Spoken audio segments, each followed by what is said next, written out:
Today, I'm going to share with you 6 tips that you can use to jumpstart your reselling business. Thank you so much for being here. My name is Kendall, and before we dive in, let me share a little bit about myself. Back in December 2022, I started selling on eBay part-time just as a fun side hustle. Fast forward to May 2023, I decided to quit my full-time job and become a full-time reseller. In just a little over a year in this role, I've reached an inventory of over 1,200 items. I've sold over 2,000 items. I've amassed over $80,000 in sales, and I've been able to do it all while maintaining a positive feedback score. I go by the name Style Secondhand on eBay and the Style Secondhand on socials. Let's connect. Because I always like to know where these presentations are heading, let me go over the agenda for today. We are going to talk about why your mind is so important. We will discuss how to do proper research to ensure you're picking up profitable items. We will talk about the best ways to learn from others. We will touch on the benefits of starting this journey from your home. We will talk about where you should invest your time and money. And lastly, we will talk about what you should be tracking and why. Starting strong with tip number 1, mindset matters. For some of you, you may feel like talking about mindset has nothing to do with reselling. And I'm here to share why your mind can be your best tool to a successful reselling business. To be a successful reseller, we need to be able to find great items, buy them low, and sell them high, right? Well, technically, yes. But when you're at the thrift store and you're outsourcing, you'll be faced with other resellers. And you can choose to react in one of 2 ways. You can either get jealous, feel threatened, get competitive, or you can do the much better option of the 2. You can reassess your mindset and approach the situation differently. I want to share with you my own personal experience with this tip because unfortunately, I wasn't always one with my mind. When I first started reselling, I was constantly watching other resellers to learn, and as time went on and I got further along on my journey, I started to compare my business to theirs, and we all know that comparison can be a slippery slope. I was comparing myself more and more to these other resellers, and then when I would go out sourcing, I would notice more and more resellers shopping. Soon, I got in my head that every time I saw another reseller, it meant that I wouldn't be able to find anything, and they would get all the good stuff. Sometimes these feelings that I would have and these narratives that I would create would ultimately ruin my thrift trip, and I would leave with little to nothing in my cart. Eventually, I had to take a step back and reassess my mindset. I'm in a store full of clothes, and I'm worried about there not being enough. What's wrong with me? After too many thrift trips of me leaving feeling upset, I finally decided to take back my mind and start to think differently. I chose to approach this world with an abundance mindset. This means that you believe that there is enough out there for everyone. There are enough clothes in the thrift store for everyone to walk away happy and be successful. Remember that what is meant for you won't pass you. So the next time you see a fellow reseller score a great deal on something, congratulate them and know that your great find is hidden away on another rack. The sooner you adopt this thinking, the sooner that great finds will start showing up for you. I promise you. Moving on to tip number 2, and that is to do your research. The only way that you'll be successful in this business is if you know the right things to buy to resell online. It won't do you any good to pick brands that don't sell well or choose hard goods that are useless. First, let's talk about sell-through rate. Sell-through rate is one of the most important tools to use when determining if something is worth buying to resell or not. To determine what the sell-through rate of an item is, you take the number of how many of that item sold and divide it by the number of that item currently listed and multiply by 100.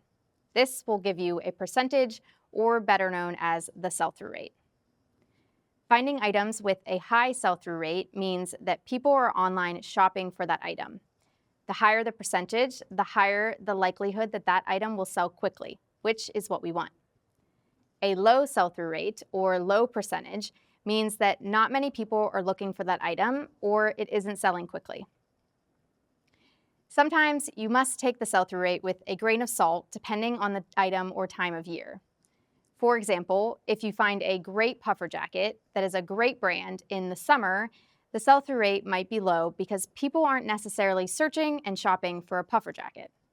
But if you found that in the winter, the sell-through rate might be much higher. So even though it is low in the summer, it would probably still be worth picking up to sell come wintertime. These are things that you will learn as you go, and sometimes it's okay to take a chance on something and fail. That's how you grow.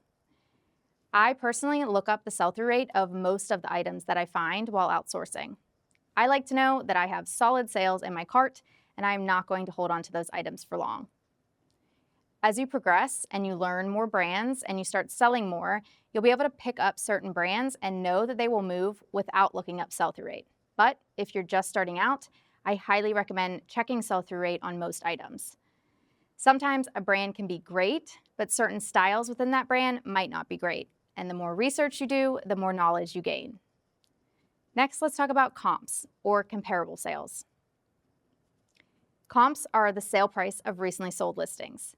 So if you ever hear someone say that comps are good on an item, they mean that the recent sold listings of that item are solid. Checking comps is important in the reselling business because it gives you information about what items are selling at. You may have found a great item that's a great brand, but the comps are very low, which means it might not be the best buy. I check comps as often as I check sell-through rate. Sometimes you may find items that have a high sell-through rate, but the comps don't look too great, so in that case, I would leave that item behind. High sell-through rate and high comps are the ultimate combination. Lastly, when determining whether an item is worth buying, you can use the product research tool that eBay offers through the app or desktop. The nice thing about this feature is it will show you a quick snapshot of the sell-through rate and comps through the eBay app while on the go. When using this tool, the more specific you can be, the better, as it allows you to see the nitty-gritty details about the item that you are looking up can really inform your decision to buy. Moving on to tip number 3, which is a great one to implement if you are just starting out, and that is to learn from others. Being a reseller can be a lonely business, but luckily for us, we have a ton of information at our fingertips that can help to accelerate our business and expand our knowledge. I want to stress here the importance of using others to learn and seek guidance, but know that others' experiences will never take the place of your own. So take what others say as insight, but continue to seek your own answers. Use social media to find fellow resellers, find others that you relate to or that can be a role model for you. Use their journeys to learn. Learn about what sells and what doesn't, learn about shipping, and how to deal with returns. If you're just starting out on this journey, turning to others that may be further along is a great way to learn from their mistakes and have a leg up. Lastly, go with your gut. This business is yours, not anyone else's. So make sure that you are trying new things, make sure you are failing and learning from those failures. At the end of the day, your sales are your own. So if you have a gut feeling about something, but someone else might disagree, do it anyway. The only way you will learn is if you try. Let's move on to the don'ts. You know that person that you follow because you look up to them? Do not compare yourself to them. Once you cross that line of comparing your business to theirs, you might need to take a step back. Your journey is exactly that. It is yours. So don't stress yourself out comparing yourself to someone who may have years in this business. In a similar vein, do not believe everything that you see on social media. A lot of what you see is a highlight reel, and you're only getting a small part of the big picture. So remember that when you are consuming social media. Lastly, don't doubt yourself too much. Making mistakes is a part of life, and I'll be the first to admit that I've had my fair share of bad buys and regretful decisions during this journey. But what I can say is I've learned from them. To put a bow on this tip, I would say find other people that you can connect with and learn from. But remember that this is your business. So make decisions that will be best for you, and most importantly, have fun with it. This tip is great if you are at the beginning of this journey and need a place to start.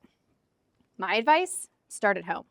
This is a win-win because 1, you are decluttering your home, which always feels great, and 2, you are spending $0 to get started. When just starting out, I recommend not spending a ton upfront on your inventory because you want to get some sales under your belt first. Doing this will also help you learn the ropes. You'll gain a better understanding of how shipping works, what packages work best for your items, what to charge for shipping, etc. For me, I was thrifting regularly when my business took flight, so I did have some inventory already, but if I could go back, I would have done it differently. Go through your closet, garage, kitchen, attic, wherever, and start putting things aside that you want to sell. It's a great opportunity during this decluttering phase to expand your brand knowledge. Learn about best shipping practices, figure out what supplies you will need. Just spend some meaningful time learning about how to run a successful reselling business. And on top of that, figure out how you want to run your business. Once you've gone through everything and started listing your at-home inventory pile, you'll start to see sales come through and you'll build up some cash to then reinvest into your business. Which brings me to my fifth tip: invest where it matters. When investing your money, I think there are two areas to invest in, and that is your lighting and your inventory. If you aren't buying the right items, you won't make sales. And if you buy the right items but your photos are lackluster, you won't make sales. If you're just starting out, natural sunlight is your best lighting source. It will cost you nothing, but may eventually create bottlenecks in your business. So I suggest that once you are making sales and seeing money come in, invest in good lighting. Good photos will grab your buyer's attention and hopefully result in a sale. Don't feel like you must run out and buy the most expensive lights, otherwise your business will suffer. When I first started out, I was always using natural light for my photos. And guess what? Those items still sold. It wasn't until I was further along in my journey and wanted to up my game that I invested in some LED lights. The other important thing to invest in is your inventory. This kind of goes without saying, but if you aren't buying the right items that people are looking for, then you are going to end up becoming a storage unit for stale, unwanted items. Refer back to tip number 2 about doing your research to learn about how to know what to buy and how you can make informed decisions while you are outsourcing. You can also think outside the box. Don't feel like you can only go to thrift stores to source. Try flea markets, swap meets, yard sales, buy-sell trade stores. You can even just drive around neighborhoods and see if anyone has left anything on the curb. Get creative and find ways to buy low and sell high. Something I will mention, and it can be difficult if you are sourcing constantly and coming away empty-handed, but that is to not buy out of desperation. I've definitely left the thrift store before with things that probably should have been left behind, and usually those same things end up sitting stale in my store before I can finally sell it for lower than I wanted. So learn from my mistake and do not buy things because you are desperate. We have made it to the final tip. Tip number 6, track everything. The one thing that I wish I did sooner for my reselling business was keeping track of everything. When in doubt, track it. You should be tracking your mileage, your expenses, fees, cost of inventory, sales, etc.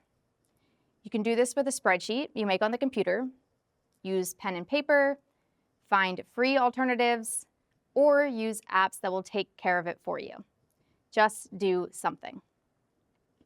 I personally use a spreadsheet that I buy once a year, and it has been amazing in keeping me organized and giving me a clear picture of the health of my business.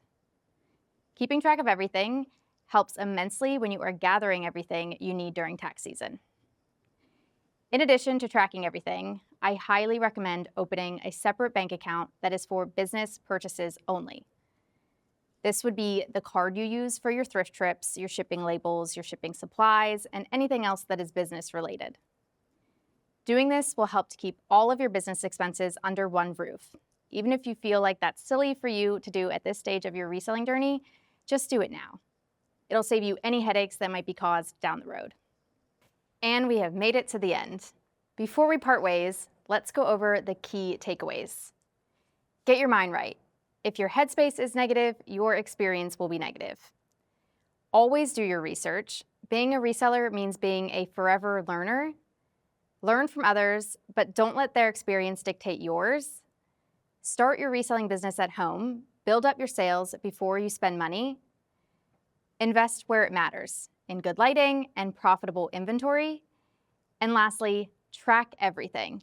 Keep your expenses straight and your future self will thank you. Thank you for giving me some of your time and attention. I hope you found this presentation useful, and good luck to you in your reselling journey. Stay tuned for our live Q&A coming up next. Always remember, what's meant for you won't pass you in life and in reselling. Bye.